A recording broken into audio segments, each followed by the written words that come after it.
ସାଙ୍ଗମାନେ ଆଜି ଆମ ଫିଷ୍ଟ ରେ ଆମେ କଣ କଣ କଲୁ ଚାଲନ୍ତୁ ମୁଁ ଆପଣଙ୍କୁ ଦେଖାଉଛି। ସାର୍ ଆମେ ଭାବିଲୁ ଗୋଟେ ଫିଷ୍ଟ କରିବା, ତ ଫିଷ୍ଟ ରେ ଚିଲି କୋବି ଆଳୁ ପରଟା ହେଇଥିଲା। ତ ମୁଁ ଏଠି ପକୋଡା ଗୁଡାକ ସବୁ ଛାଣି ଦେଇଥିଲି। ଏ ଯୋଉ ଶୀତରେ ଚୁଲି ପାଖରେ ବସିକି ଟିକେ ଯାଉ ସେ ଶାନ୍ତି ଲାଗୁଥିଲା।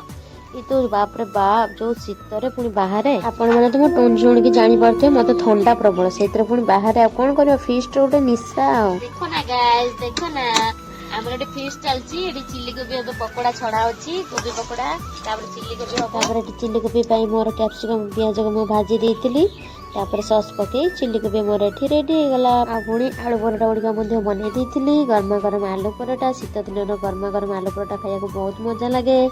ଏଠି ମୋ ପିଲାମାନଙ୍କର ସବୁ ପାଡ଼ି ଦେଇଥିଲି, ତାଙ୍କୁ ପଚାରିଲି କେମିତି ହେଇଛି, ସେ କହୁଛନ୍ତି ଭାଉଜ ପୁରା ମସ୍ତ ହେଇଛି। କେମିତି ଲାଗୁଛି ବାବା? ମଜା ହଉଛି। କଣ ଖାଉଛ?